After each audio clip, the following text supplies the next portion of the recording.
Hi everyone, it's Celeste Kelly with iShine. I am delighted that you are here today to join me for video number 3 in our Authentic Communication video series. If you missed video number 1 and video number 2, I invite you to go back and take a look at those as I share lots of information in those, and all of these videos kind of work together. So I'd love for you to have all the pieces of the pie so that you have the whole thing. So today I'm going to cover how we as moms can teach our children how to be clear communicators so that we can have better conversations. We all want that, right? And this can be challenging, especially when it comes to the tween and teen years. Our children are being bombarded by so many outside influences and social pressures and all kinds of information, and they're really feeling it. And I really intuitively understand and feel how much our children need us to hear them. And that's also part of why I feel so passionate about sharing this information. If the information that I share can help you and your children cut down on struggles in conversation and have more ease and more understanding in your relationship, then that would make me so very happy. So let's get started and we'll dive right in. Okay, so tip number 1 for today's video is that when you're having a conversation with your child, help your child notice and name what they're feeling. Okay, when they're talking to you, what's coming up for them? Are they feeling angry or lonely? Are they feeling sad or excited? Are they happy, or are they disappointed or nervous? Encourage your kids to be real and to really own what they're feeling and give it a name. This is very healthy. It's much healthier for them to feel what they're feeling than to stuff it down or pretend like they're not feeling anything. And your child may need help at first with doing this, okay, if they're not used to doing it, and identifying what they're feeling. And so how about we use an example to show you how you can help with this. So say your daughter comes home from school and she is upset because she didn't get invited to a birthday party that she really wanted to go to. So she might say, "Mom, I didn't get invited to Megan's party and it's just so not fair." Okay. So you may just, really be with that for a minute and say to her, "Oh, honey, I'm really sorry. I know you wanted to go to that party, that was important to you. You must feel pretty frustrated and pretty sad about that." And hold that space with her. And then that gives the daughter the opportunity to just, like, oh, Mom heard me, And she might start crying at that point. She might share more. But you're not fixing it for her when she tells you about that. You're not trying to gloss it over or, rationalize it and say, "Oh, well, that's okay, honey. It probably won't be that good of a party anyway." No, you're actually really letting her be in that moment and kind of hold her in that and just be there for her, be a witness, okay? And this is very powerful because it allows your kid to just be who they are. And babies know how to do this. They're excellent at it, right? If they're tired or cranky, they cry. If they need something, they yell out. Like, they are just full on, really expressing what they're feeling. And so allowing your child to do that is really a gift. And I want to throw in, this is like a bonus tip here, it's kind of a word of caution. And that is that if your child is really triggered, if they're really sad or they're really upset, really angry about something, trying to talk sense into them or explaining something logically most likely or oftentimes will not work at all. And there's actually a scientific reason for this. So if your child is super triggered, really upset, they are probably in fight, flight, or freeze, and that means that they're operating out of the back of their brain, out of the amygdala. And it makes it very difficult for them to access the front part of their brain, which actually lets them come up with creative solutions, lets them hear logic and sort of process that. When they're back in fight, flight, or freeze, it's just like they can't even process information. So it's a great thing to know if you don't know about this, because it can help you really have compassion and empathy for your child when they're really upset. This is also true for adults. Sometimes people just, you can't get through to them because they just aren't able to go there yet. They've got to cool down. So if you notice that your child is in that space, the best thing to do many times is to just let them breathe for a bit, or give them a little bit of time. And once they work through it, once they calm down, then you can sit down with them and have and talk through it and talk about some solutions. Okay, and you're much more likely to get through. So that was a little side tip. So we're going to come back. Now that you've taught your child how to identify their feelings and name it and really feel it, then the next step is when they're ready to move through that, say they've been feeling this heavy emotion and they're ready to lift out of that. The next step is, tip number 2, is to teach them how to tune into and figure out what they need. Okay? And we did this in back in video 2 with us, like to tune into what we're needing. Well, it's very important and powerful for your children to be able to tune into this too. What are they needing?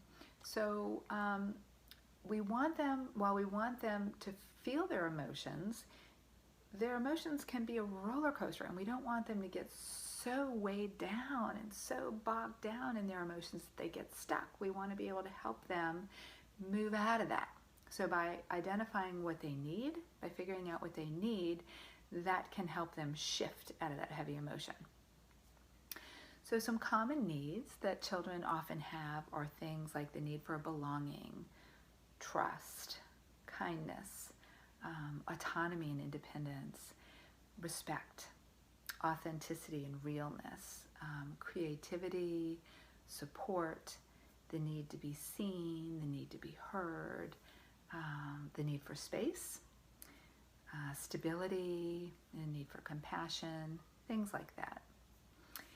And again, if your child isn't used to doing this, they may need some help from you, okay, to figure out until they get used to it, until they get comfortable with it. And then it can become second nature to them. So let's put this into a real world example again. If you've been watching these videos, you know I like putting these theories into real world examples to make it a little easier to understand. So how about we go back to the example of the daughter who came home and told her mom that she didn't get invited to the party. So after she's kind of calmed down and she's felt her upset, the mom might notice, really tune in and notice that her daughter is having a need for connection, with some new friends, or a need for belonging. So she might say something like this to her daughter: sweetie, I remember when I was your age. I remember it being important for me to connect with new friends and to feel like I belong. And I know that you're upset about not being invited to the party, but maybe we can think of another way that you could connect with some of these girls. I mean, I'd be happy for us to host some kind of get-together at our house. What do you think? And that gives the daughter the opportunity to then become a co-creator, to take an action step in doing something to help her feel better.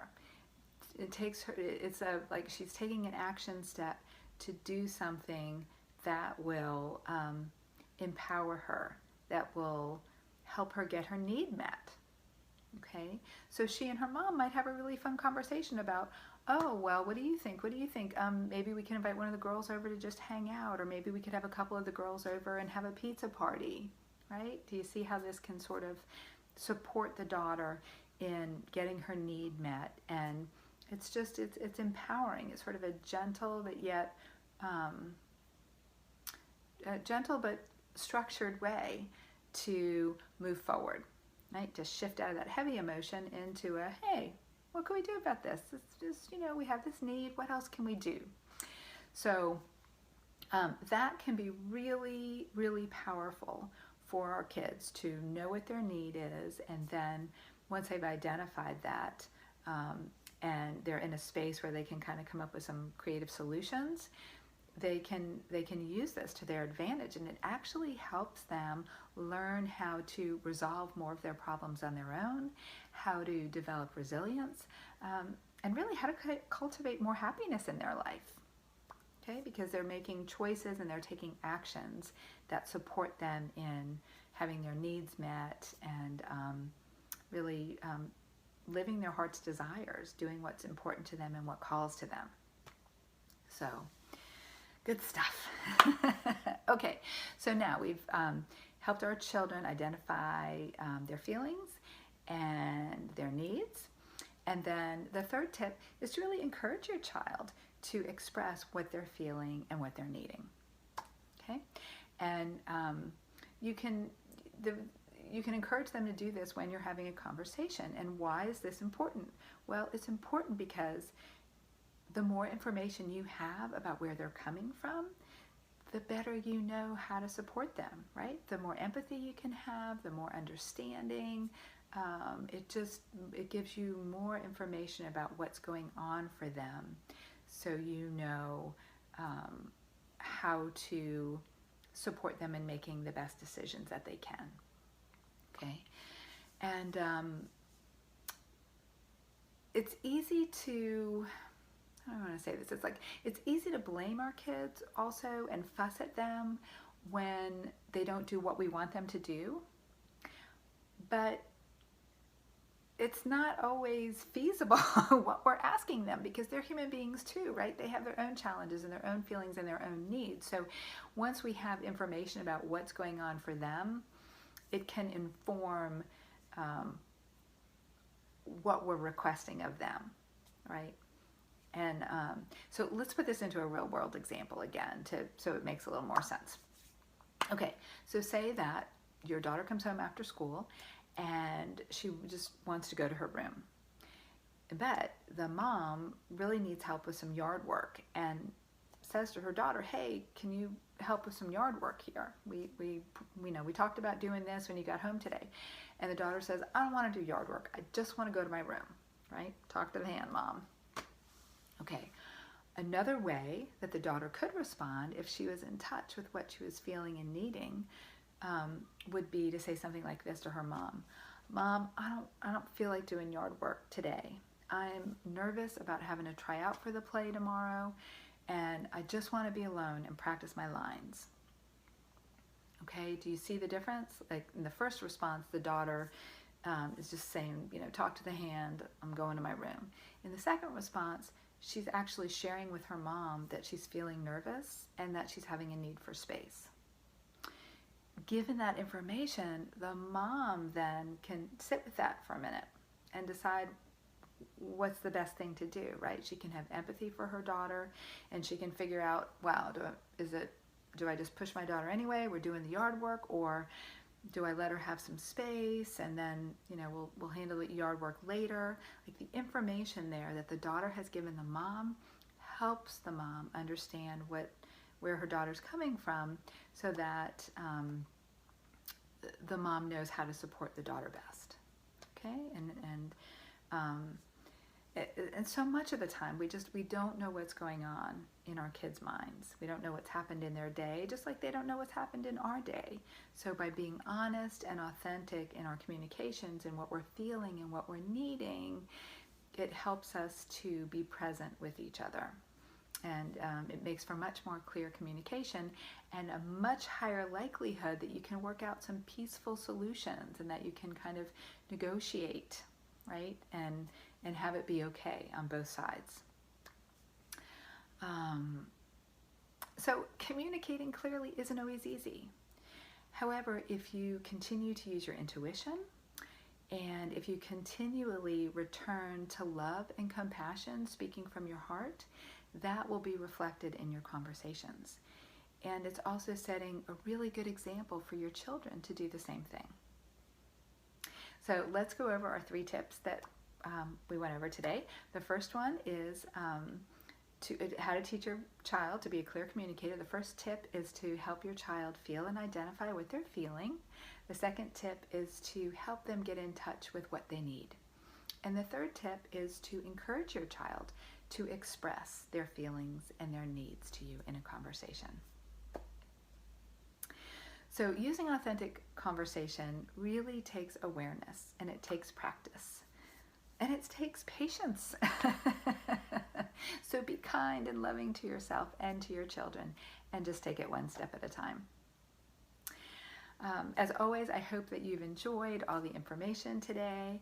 And in the next video, video 4, it's the last video in our video series, I'm going to be talking about how to navigate conversations when your child's needs and your needs differ, how to do that, and how learning how to do that is a skill that will develop emotional and social intelligence in your children. It's an amazing gift, and I wish it for every child and every parent in the world. I think we'd have a lot more peaceful world. So please join us for video number 4. That's going to have lots of good information, and I'll also do a quick review of everything we've covered in these videos to pull it all together. And in the meanwhile, if you know that you need some extra support in having better conversations with your children, or if you need help identifying underlying needs and how to get those met and what to do with that, then I'd love to do some coaching with you, and we've provided a link for that below. So that's it. Thanks everyone, and I'll see you on the next video.